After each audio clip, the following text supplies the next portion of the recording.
The eye of God in the night sky, Maasai myths. The sun does not merely set over the vast expanses of the East African plains. It surrenders to the sky, dropping beneath the jagged edge of the horizon with a sudden, dramatic finality that leaves the earth suspended in a long, breathless twilight. This is the Great Rift Valley, a colossal cradle of life where the soil itself is ancient, heavy with the dust of the first footsteps ever taken by humanity. During the long, blistering daytime hours, this landscape belongs to the heat. The sun rules with an iron hand, sending down waves of golden, shimmering light that distort the distance, turning the jagged volcanic ridges and the dry, golden grasses into a mirage of shifting shapes. Under that blazing sky, everything is a struggle for survival.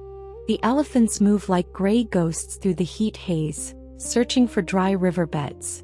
The zebras huddle together under the sparse, flat-topped canopies of the umbrella acacias. And the red soil bakes until it cracks, yearning for the touch of moisture. But when the great golden sphere finally vanishes, a profound transformation washes over the land. The night does not arrive in a rush. It comes like a majestic, silent king, unfurling a heavy mantle of deep cobalt blue and charcoal black across the savanna. With its arrival, the burning weight of the day is lifted. The earth, which has absorbed the fierce heat for 12 long hours, begins to breathe, releasing its stored warmth into the rapidly cooling atmosphere in long, gentle exhalations. A soft, cool wind begins to blow from the distant, mist-shrouded peaks of the Mau Escarpment, traveling across the endless grasslands, bending the tall blades of red oat grass and causing them to whisper a low, monotonous melody that stretches for miles in every direction. This gentle, rhythmic rustling acts as a natural ancient lullaby, signaling to all living things that the time for vigilance has passed and the time for deep, restorative rest has come. Deep within this vast, darkening wilderness, nestled against the side of a low, rolling hill, sits a traditional Maasai settlement, a boma. From a distance, it looks like an extension of the earth itself, a low circular crown made of thick intertwined thorn bushes. This barrier, built with patience and skill, is the shield of the community, a sturdy wall designed to keep the night out and the peace in. Inside this protective ring, the houses or Enkai are arranged in a wide circle. These dwellings, constructed from a framework of woven branches plastered with a mixture of rich mud, ash and dry grass, are low and rounded, resembling the shells of great tortoises sleeping in the dust. They have no windows, only narrow labyrinthine entrances designed to keep out the wind and keep in the comforting warmth of the small hearth fires that burn within. In the open center of the boma, where the cattle, the most sacred gift of the Supreme Spirit, Enkai, are safely gathered for the night, the evening fire is slowly burning down. The roaring flames that cooked the evening meal and cast bright flickering light across the camp have receded, leaving behind a magnificent mound of thick, glowing red embers. This living heart of the camp pulses with a soft, warm light, casting a gentle amber glow upon the faces of the people who have gathered around it. These are the elders and the young warriors, the Morans who have returned from a long day of herding across the plains. They sit close to one another on low wooden stools or directly on the cooling earth, their bodies completely wrapped in their traditional shukas, great cloths of vibrant crimson, blue and black plaid that contrast sharply with the deepening shadows of the night. The Maasai are a people whose existence is woven into the very fabric of the natural world. They do not view themselves as masters of the land, but as its guardians, living in an ancient, unbroken rhythm with the seasons, the animals, and the movements of the celestial bodies. To them, the world is not a collection of random objects, but a living, breathing manifestation of Enkai, the supreme deity who possesses two aspects: Enkai Narak, the black and benevolent god of rain, thunder, and soft shadows, and Enkai Nanyaki, the red and fierce god of lightning, drought, and the burning sun. Every mountain, every river, and every star has a voice and a purpose in this cosmic tapestry. As the night deepens and the stars begin to pierce the dark canopy of the sky like silver spears, The chatter among the men quietens, replaced by a reverent silence that belongs to the elders. Among them sits an old man whose face is a map of the savanna itself, carved with deep, expressive lines by decades of wind, sun, and laughter. He is a teller of truths, a keeper of the ancient memory that has never been committed to paper but has lived for generations in the spoken word. He pulls his crimson cloak tighter around his shoulders to shield his old bones from the creeping mountain chill, and slowly lifts his eyes toward the sky. Above them, rising with a quiet, unmatched majesty over the dark silhouette of a distant acacia tree, the full moon appears. It is vast and luminous, casting a brilliant, milky white light that transforms the dark grass of the plains into a sea of liquid silver. The old man watches the glowing orb for a long moment, his eyes reflecting its pale brilliance, and then he begins to speak. His voice is low, deep, and remarkably smooth, matching the steady cadence of the night wind, as he introduces the ancient tale of the great dispute between the sun and the moon, the cosmic story of the silver eye of God. In the incredibly distant past, long before the first ancestors of the Maasai walked the earth or drove their cattle to the sweet waters of the Mara River, the sky did not know the division between day and night. It was a time of the first order, a period when the heavens were a canvas of perpetual, unceasing brilliance. In those days, the sun, whose celestial name was Olpa Engai, and the moon, who was known as Olapa, did not live apart on opposite sides of the world. They were husband and wife, two magnificent equal spirits of light who inhabited the same vast, beautiful longitudes of the blue sky. Together they ruled over the newly created earth, pouring down their combined radiance upon the land in a continuous golden white stream that left no room for shadows, darkness, or fear. Olpa Engai, the sun, was a spirit of immense, unrestrained power and fiery passion. His heart was like a roaring furnace, and his nature was proud, dominant, and unyielding. His light was so intense, so bright, and so filled with heat that it could pierce through the thickest clouds and illuminate the deepest canyons of the earth. He loved his own strength, and he took great pride in watching the rivers gleam like silver ribbons under his gaze and seeing the mountains stand out in sharp, perfect relief against the horizon. Yet, because his light was so unceasing, the earth under his rule knew no rest. The soil remained hot and dry, the grasses grew rapidly but withered just as quickly under his intense glare, and the creatures of the land spent their lives in a state of constant restless activity, never knowing the sweet relief of a cool shadow or the quiet grace of sleep. Olapa, the moon, was the perfect balance to her husband's fiery nature. She was a spirit of profound gentleness, tender compassion, and quiet wisdom. Her light, though vast and capable of filling the entire sky, was not hot or burning. It was a soft, soothing, and silver radiance that brought comfort wherever it fell. While the sun filled the world with energy and movement, the moon brought a sense of stillness, peace, and deep reflection. She loved the earth with a gentle, motherly affection, and she often looked down with sorrow at the tired animals and the parched grass that never had a moment to cool down. Whenever she could, she would cast her silver-blue mantle over the fiercest rays of her husband, softening the glare and bringing a temporary gentle coolness to the plains, allowing the living things below to take a breath and find a brief moment of comfort. For many ages, the cosmic couple lived in harmony, their two lights blending together to create a world of vibrant color and endless clarity. They walked the paths of the sky hand in hand, and their love was the force that kept the tides steady and the winds blowing in their proper tracks. But as the eons passed, a subtle, dangerous change began to take root in the heart of Olpa Engai. Surrounded by his own immense heat and constantly praised by the waking creatures of the earth who relied on his warmth to move and hunt, the sun began to grow arrogant.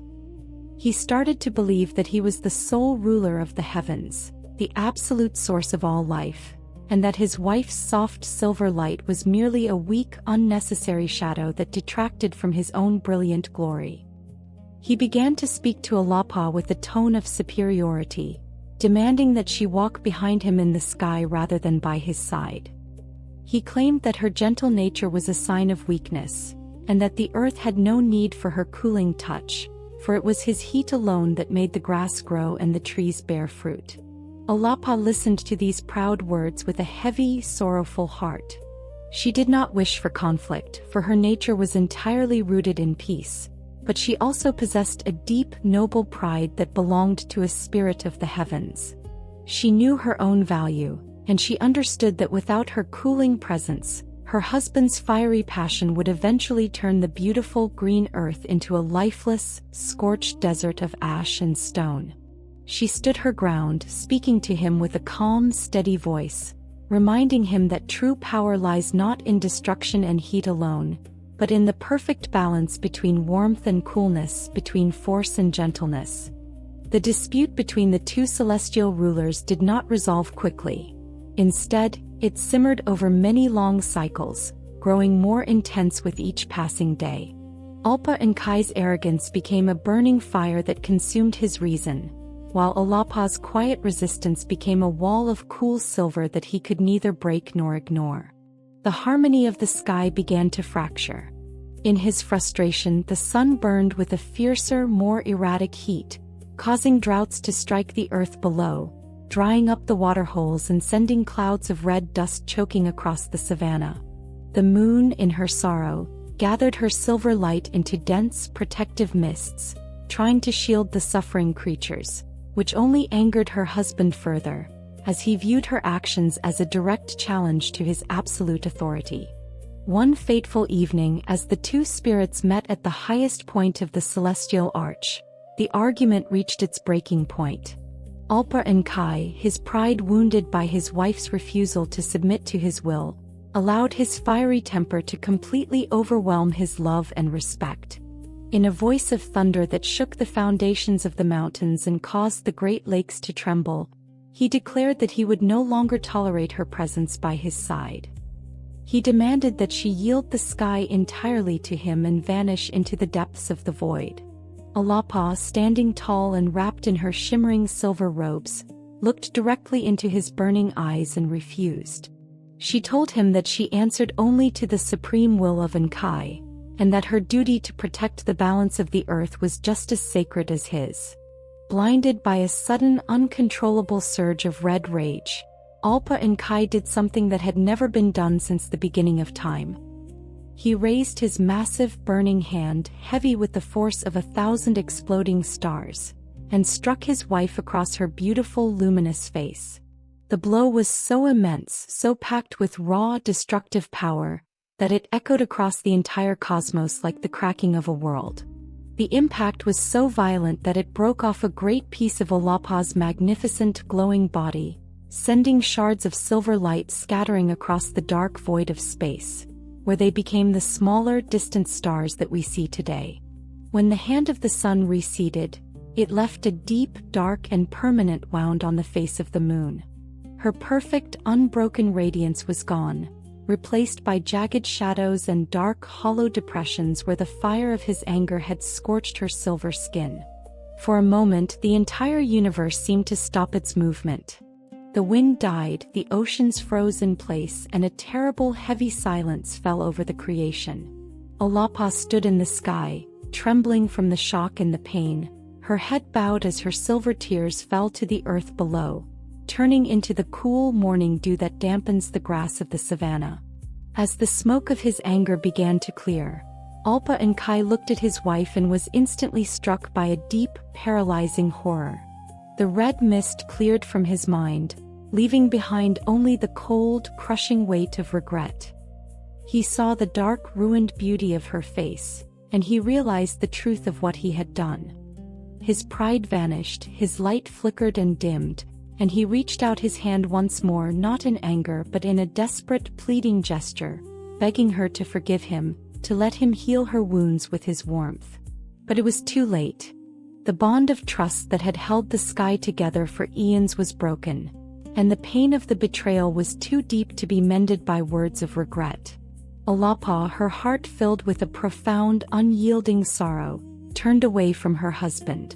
She refused to look at him or to let his burning light touch her wounded skin ever again. With a slow, dignified movement, she gathered the remnants of her silver robes and retreated to the furthest, darkest corner of the sky, choosing to hide herself in the deep shadows of the void rather than remain in the presence of the one who had struck her. As she withdrew, she took her cooling presence with her, and for the first time since the creation, the sky over the earth became completely empty on one side, allowing a strange, unfamiliar phenomenon to take hold of the world: the birth of absolute darkness. The Supreme Spirit, Enkai, had watched the conflict between the sun and the moon from the high, unapproachable heights of the spiritual realm. Enkai, who loves order, balance, and the preservation of life, saw the broken state of the sky and knew that the celestial order had to be rewritten to save the earth from destruction. If the sun were allowed to pursue the moon through the sky, their constant conflict would tear the atmosphere apart.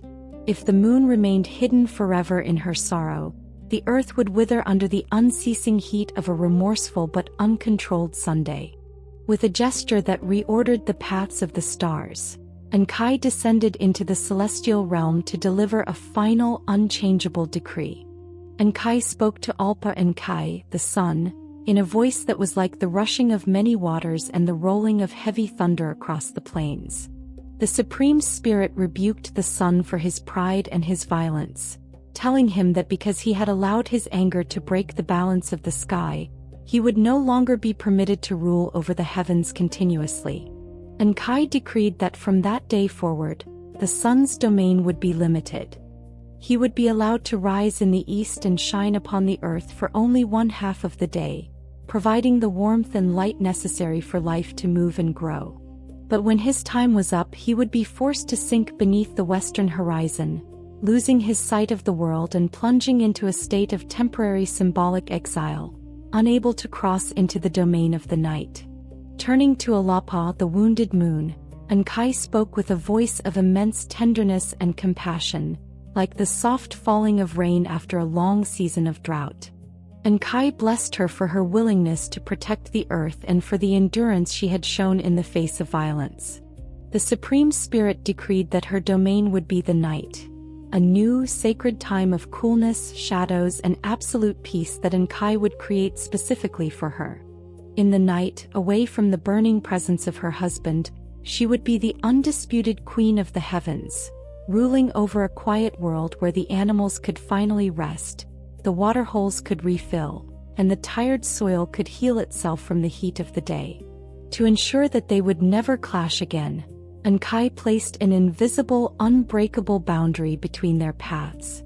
They were condemned to an eternal game of celestial pursuit, a journey where they would always move along the same track but would never be permitted to occupy the same space at the same time.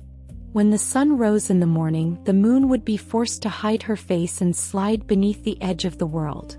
When the sun sank in the evening, the gates of the night would open, and the moon would ascend her throne, surrounded by the smaller stars that had been born from her broken pieces. Yet Enkai did not wish for the moon to live in eternal, unchanging sorrow. The Supreme Spirit gave her a unique, magical gift, the gift of the changing cycles. Because her body had been wounded and a piece of her light had been lost, she would not be required to shine with the same full, blinding brilliance every night. Instead, Enkai allowed her to have a period of rest and renewal. She would be permitted to start her journey across the night sky as a small, delicate sliver of silver light, a new moon, and over the course of many nights she would slowly and patiently gather her strength, growing larger and brighter as her wounds healed in the silence of the deep cosmos, until she reached the state of a glorious, unbroken full circle, a testament to her enduring power. With this divine decree, the modern world was born. The day and the night took their places in a beautiful alternating dance that brought a perfect, enduring balance to the Great Rift Valley. The creatures of the earth quickly learned to love this new order. They welcomed the departure of the sun, knowing that the arrival of the night was not a curse, but a sacred gift from Enkai, a time overseen by the gentle silver eye of the moon, who had suffered to bring them peace, and whose scarred, beautiful face would forever look down upon them with love, guarding their sleep from the high heights of the heavens. For the Maasai people, the markings on the face of the moon are not random geographic features or meaningless dust. They are the alama, the ancient, visible scars of that primal conflict, preserved by Enkai as a perpetual reminder to all living things of the cost of anger and the beauty of resilience. When the elders look up at the night sky, they do not see a dead stone. They see a living, breathing chronicle of their own values. The moon is a teacher that speaks without words, using the language of light and shadow to instruct the community in the deeper laws of existence, showing them how to navigate the complex pathways of human relationships and communal life. The dark patches that cover the lunar surface, known to modern science as Maria, are seen by the Maasai as the places where the fiery hand of the sun scorched the silver skin of Olapa. These scars are not viewed as imperfections or blemishes that detract from her beauty. Rather, they are the very source of her character and dignity. A moon without her scars would be a spirit that had never known sacrifice, a ruler that had never endured pain for the sake of others. The elders teach the young Morans that a scar, whether on the skin of a warrior or on the face of the moon, is a mark of honor, a sign that one has faced a great trial and has emerged from it not destroyed, but transformed, carrying the memory of the struggle as a source of wisdom and strength. When a young Maasai man transitions from a boy into a warrior through the sacred ceremonies of his tribe, he is taught the story of Olpa Engai and Olapa as a lesson in self-control. The sun represents the raw, unbridled energy of youth, the fierce passion, the physical strength, and the quick temper that can so easily turn into destructive rage if it is not mastered. The moon represents the quality of Enkanyet, the deep, unconditional respect, the emotional maturity, and the quiet endurance that are the true marks of a great leader or a wise elder. A warrior who possesses only the heat of the sun is a danger to his own boma, for his anger can strike down those he loves. But a warrior who tempers his strength with the coolness of the moon becomes a shield for his people, a guardian who can face the fiercest enemy with a calm, focused mind. The women of the tribe also share a special, sacred bond with Olapa. They track the cycles of their lives and the rhythms of their bodies by her movements across the sky, seeing in her changing phases a reflection of their own journeys from childhood to maidenhood, and finally to the revered status of wise mothers and grandmothers. When the moon is a thin crescent, the women know that it is a time for quiet internal work, for gathering resources and planning for the days ahead.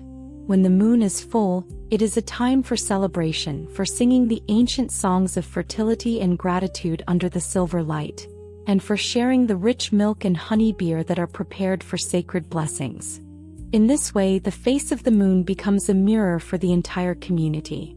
It reminds them that no state of being is permanent, and that the fractures of life can always be mended.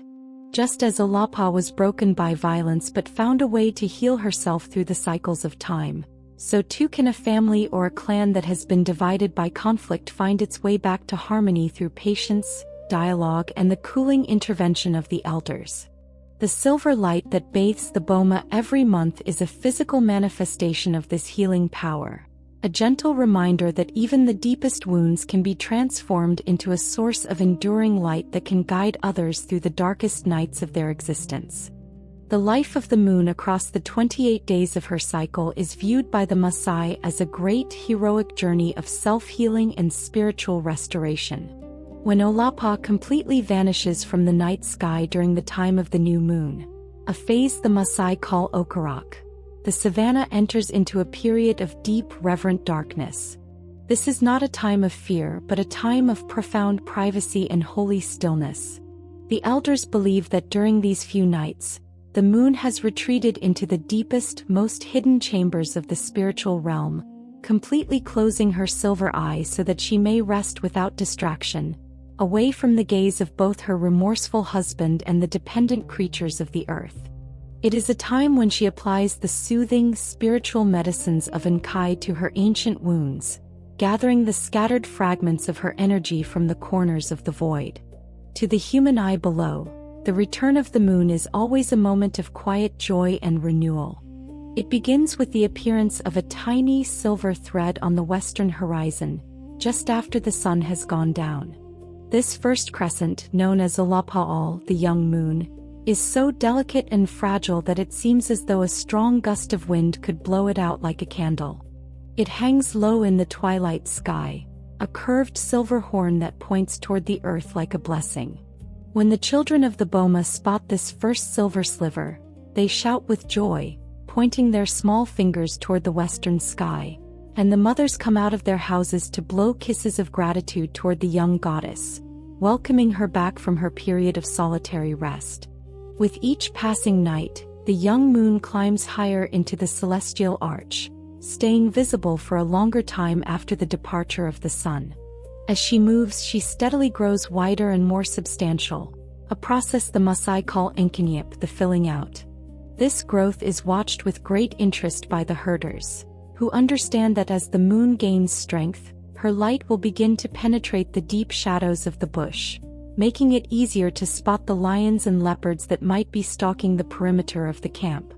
The crescent expands into a half circle, a perfectly balanced shape that represents the midpoint of her journey, a time when she is equal parts shadow and light, carrying the memory of her darkness while stepping boldly into her full power. This period of growth is a time of increasing activity and optimism within the boma. The young warriors use the brightening nights to practice their traditional jumps and songs in the open center of the camp, their deep rhythmic voices blending with the chirping of the night crickets.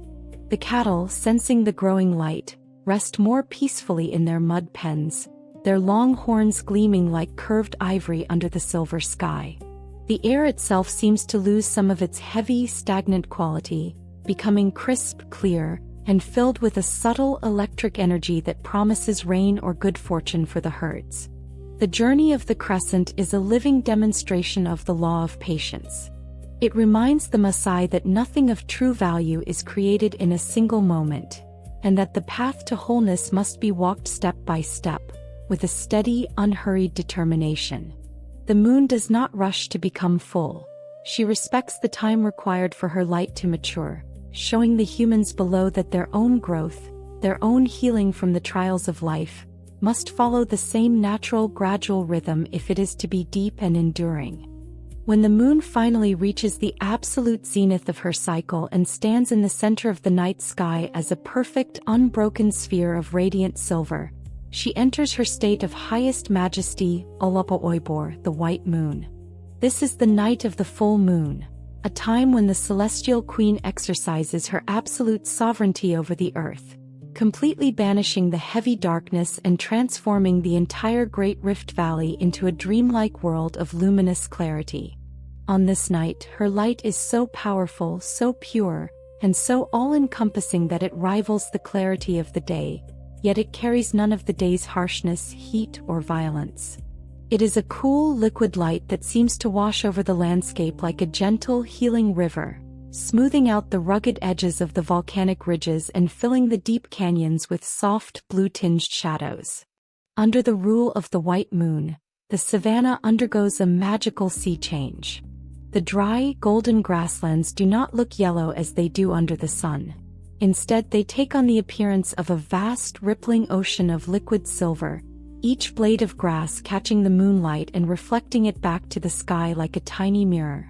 The flat canopies of the acacia trees cast dark, perfectly defined silhouettes onto the ground below, looking like intricate lacework carved out of charcoal.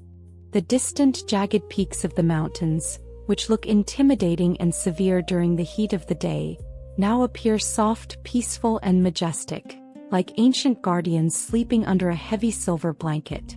For the wild animals of the plains, the night of the full moon is a time of unique freedom and altered behaviors. The great herds of wildebeest and zebras, which normally huddle together in tight, nervous groups during the dark nights to protect themselves from predators, spread out across the silver plains with a visible sense of confidence. They can see for hundreds of yards in every direction, and the bright light allows them to spot the low, crouched form of a hunting lioness long before she can get close enough to strike. The elephants, who love the cool hours of the night, move with a grand, leisurely grace through the bush, their massive tusks gleaming like polished silver as they strip the bark from the trees, their deep, low rumbles of contentment vibrating through the earth. Inside the boma, the people do not retreat to their houses when the fire burns low. Instead, they remain outside for long hours, drawn into the open air by the irresistible beauty of the night. The light is so bright that the women can see to bead their intricate necklaces, their fingers moving with practiced grace over the tiny spheres of red, white, and blue glass, which catch the moonlight and sparkle like clusters of stars. The elders sit in a wide circle, their long wooden pipes unlit, preferring to simply sit in the silver stillness, their minds filled with the peace of a well-ordered world. They look out over their cattle who stand quietly in their pens, their breath rising in soft, silver plumes of mist into the cool night air. The white moon is a symbol of absolute completion, a demonstration that the forces of love, endurance, and quiet wisdom have triumphed completely over the destructive fury of the sun's anger. For a few glorious nights, Olapa holds the world in her gentle embrace, showing humanity what the world can look like when it is ruled by peace and gentleness. It is a time of profound spiritual alignment, a moment when the boundaries between the earthly realm and the divine world of Enkai seem to grow thin, allowing the peace of the heavens to flow down unimpeded upon the hearts of the Maasai, filling them with a deep, unshakable contentment that will carry them through the challenges of the coming days. One of the most beautiful and sacred manifestations of the moon's gentle rule over the night is a phenomenon that the Maasai look for every morning with deep reverence: the appearance of the Asungar, the cool, refreshing dew that dampens the earth just before the dawn. To the modern scientific mind, dew is simply water droplets formed through the condensation of atmospheric moisture on cold surfaces. But to the Maasai who look at the world through the lens of spiritual truth, the dew is something far more profound. It is the literal tears of Olapa, the moon, not tears of bitter pain or anger, but tears of immense, overflowing love and compassion for the earth and all its living inhabitants. The elders explain that during her long solitary journey across the night sky, as the moon looks down upon the parched grass, the dry waterholes, and the tired, dusty bodies of the animals and humans below, her great motherly heart is moved by a deep, tender pity. She remembers the burning heat that her husband inflicted upon the land during the day, and she understands that her silver light alone is not enough to fully restore the earth. And so, as she reaches the highest point of her journey and prepares to face the inevitable return of the sun, she distills the essence of her love and coolness into billions of tiny, microscopic drops of pure celestial moisture, letting them fall softly and silently from her silver eyes onto the world below. The dew falls with such a perfect absolute silence that not a single blade of grass is disturbed, and not a single sleeping bird is awakened. It blankets the entire savanna in a thin, shimmering veil of liquid diamond. When the first faint rays of the dawn begin to turn the eastern sky from black to deep purple, the world awakens to find itself completely washed and renewed. Every leaf of the acacia trees, every blade of the red oat grass, and every stone of the volcanic ridges is covered with a layer of cool, clean water that sparkles like stardust in the morning twilight. For the cattle herds, the morning dew is a gift of life. When the gates of the boma are thrown open and the animals are driven out into the early morning air, they do not have to wait until they reach a distant river to quench their thirst. They can simply lower their heads and graze on the damp, succulent grass, swallowing the cool celestial moisture with every mouthful. This early morning grazing, known as iriko, is considered by the Maasai to be the most nutritious and sacred food for their cattle. For the dew carries within it the vital, life-giving essence of the moon's healing energy, making the cows strong, fat, and capable of producing rich, abundant milk for the children of the village. The gift of the cooling dew is a daily reminder of the power of silent generosity. The moon does not boast of her gift. She does not announce her tears with the thunderous roar of a rainstorm or the flashing violence of lightning. She gives silently, secretly, in the deepest hours of the night, leaving her blessing behind for the world to discover only after she has departed. She teaches the Maasai that the truest acts of love and leadership are those done without a desire for praise, those that fall softly upon the world, bringing life, healing, and renewal to those who are tired, dusty, and dry from the struggles of the day. As the moon moves across the sky, she does not create a world of flat, uniform light. Instead, she works in a delicate, continuous partnership with the shadows, creating a complex visual landscape of contrasting dark and bright spaces. To the casual observer, the shadows of the night might seem like places of danger, areas where the light has failed and where the terrors of the wilderness can hide. But the Maasai look at the night shadows with a different, more nuanced understanding. They view the shadow, or Olapa, as a necessary and beautiful companion to the light, a place of safety, rest, and mystery that is essential for the balance of life in the savanna. The elders teach that the shadows cast by the moonlight are the places where the night hides its secrets, and where the earth can truly find its privacy. Under the harsh light of the sun, everything is exposed, laid bare under a ruthless gaze that leaves no room for concealment or quiet reflection. But the moonlight creates shadows that are soft, deep, and inviting. Under the branches of a large, spreading acacia tree, the moon shadow forms a cool, dark sanctuary where an antelope can sleep without being silhouetted against the bright grass, or where a young warrior can sit in silent meditation, his presence hidden from the world while his mind watches the movements of the stars. The shadows are also the domain of the ancestors, the Anyat, who have passed from this earthly life into the spiritual realm of Enkai. The Maasai believe that the spirits of their forefathers do not leave the land they loved. Instead, they remain close to their descendants, walking the ancient paths of the savanna in the quiet hours of the night.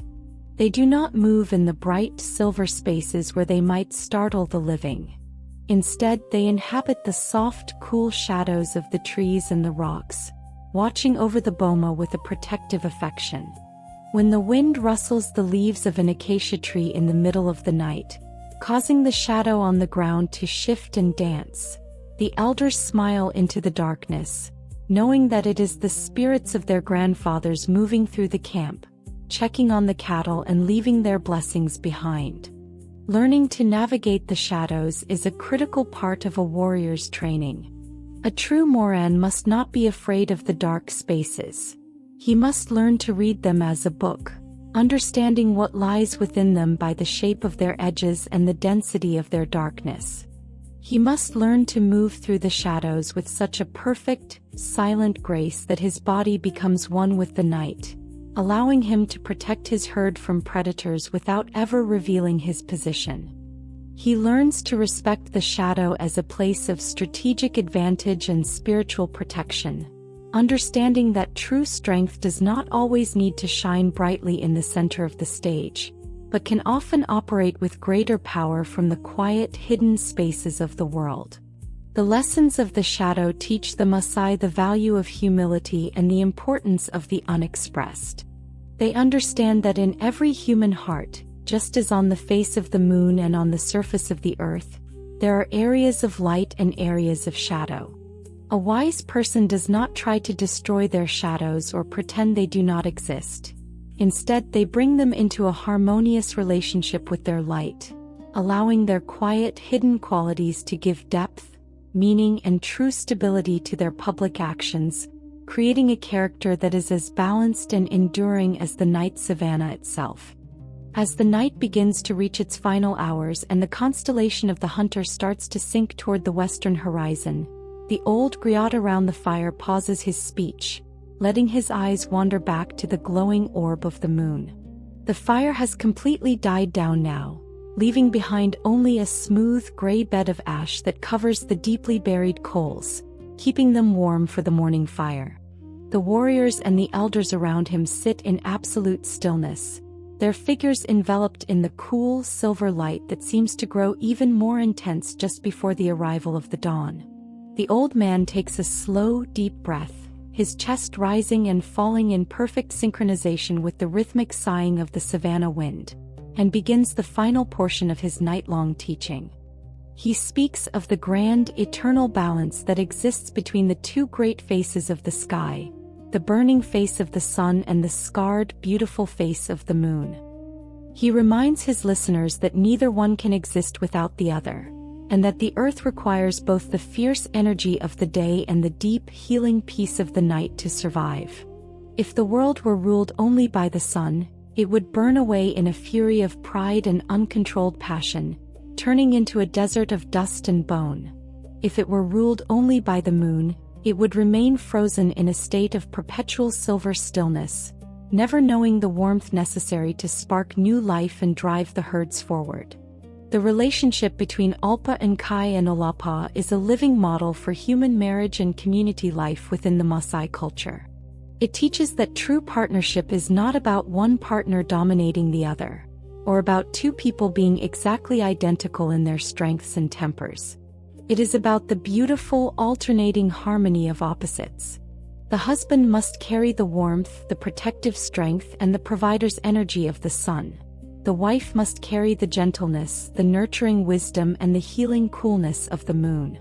When these two forces work together, respecting each other's boundaries and recognizing each other's unique value, the home becomes like a well-ordered universe, a place where children can grow up in safety and where the cattle can flourish under a peaceful roof.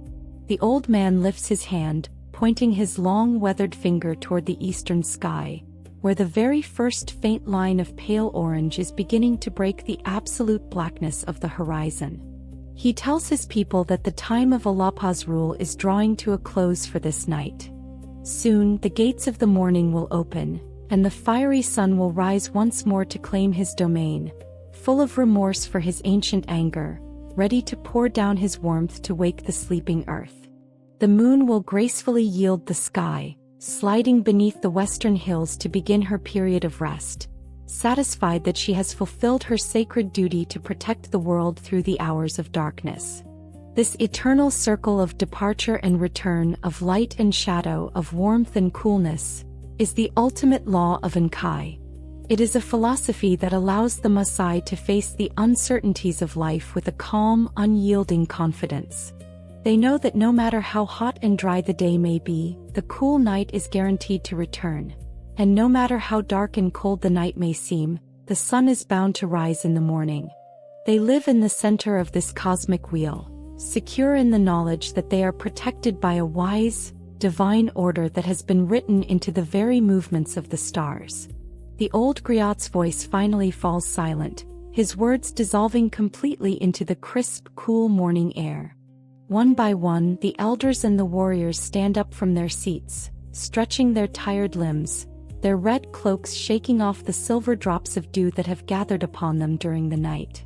They look up at the moon one last time as she hangs low in the west, her silver eye fading slightly in the growing light of the dawn. The boma begins to wake. A cow lows in her pen, a child cries softly from inside a mud house, and the first bird begins to sing its morning song from the branches of an acacia tree. The night is over, but its peace remains, deeply embedded in the hearts of the people who have listened to the ancient truth of the sky. Now, as the story ends and the world prepares to transition into a new day, let your own mind enter into that state of perfect absolute balance that rules over the Great Rift Valley. Feel the burning weight of your own daily worries, your anxieties, and the heat of your struggles begin to cool down, dissolving completely into the vast dark spaces of the night air. There is no longer any need for you to rush, no need to carry the heavy burden of the world upon your shoulders, and no need to control the pathways of the future. The night has opened its gates for you, creating a sanctuary of stillness, shadow, and deep restorative peace that is entirely yours to inhabit. Picture in your mind the magnificent scarred face of Olapa, the moon, as she hangs directly above you in the celestial heights. See her soft silver blue light pouring down upon you in a continuous, gentle stream, washing away all the dust, the fatigue, and the tension that have accumulated in your muscles over the course of the day. Let her light touch your mind, smoothing out your troubled thoughts and replacing them with the quiet grace of her eternal wisdom. She has walked the path of suffering, she has known the breaking of balance, yet she has emerged as the beautiful sovereign queen of the night, showing you that your own spirit is capable of healing, renewal, and finding its way back to wholeness. Listen to the silent music of the savanna, the gentle rhythmic sighing of the wind through the red oat grass, the distant low rumble of the sleeping elephants, and the soft, cool touch of the morning dew as it falls silently upon the earth, leaving a blessing of moisture on every leaf and stone. Let these sounds become a natural, hypnotic lullaby that slows your heart down, aligning your breath with the grand, steady pulse of the ancient earth. With every slow, deep breath you take, feel yourself sinking deeper into the soft, protective shadows of the night, secure in the knowledge that you are a part of a vast, wise, and profoundly loving universe that never sleeps, but always watches over your rest. The fire has gone out, the embers have turned to cool gray ash, and the silver eye of God is looking down upon you with an unconditional, protective tenderness. Trust the darkness, trust the silence, and trust the ancient balance that has kept the stars moving in their tracks since the beginning of time. Close your eyes completely now, let go of the final threads of the waking world, and allow the gentle silver light of the moon to take your hand, leading you smoothly, safely, and deeply into the beautiful world of the calmest, most restorative, and sweetest dreams.